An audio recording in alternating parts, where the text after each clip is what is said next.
Oh, I'm Pierre Eliot Trudeau, or P.E. Trudeau.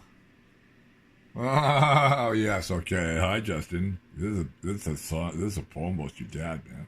For your papa. Nice guy. What manner is this man who struts his fame in this true north as though it were his private stage? For those of us that love this land and dare to speak it forth, his rule us doth enrage. A tyrant is, as tyrant does, by elect or by inherit. His crimes are many, his wisdom fraud. He'd look well upon a pyre or garret.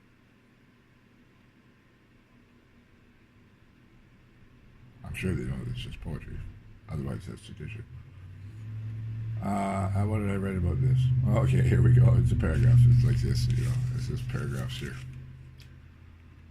Democrats and libertarians cannot help but be perturbed by the escapades of Monsieur Trudeau in the latter days of his reign. The list is long.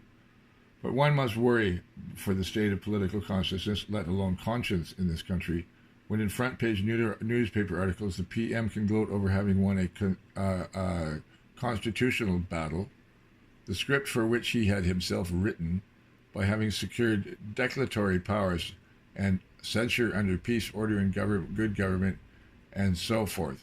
All the attractions of a dictatorial presidency is, in essence, the rewriting of the Constitution to fit the political power structure and social milieu he has brought into being the careful mismanagement and political processes of the countries and cultures of its people.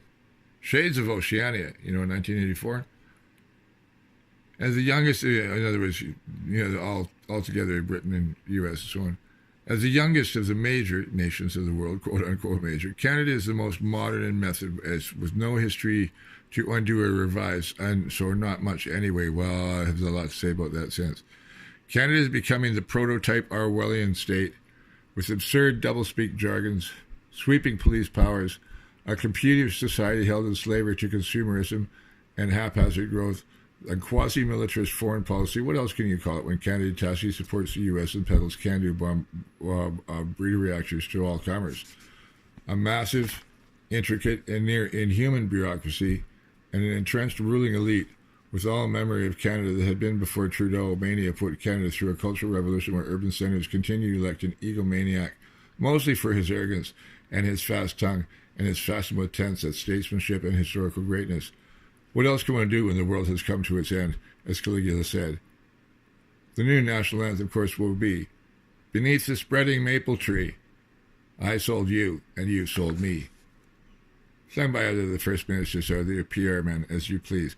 For those who don't recognize that, it's underneath the spreading apple tree. Or is it maple tree? I don't know. I can't remember. Apple tree, I think it is.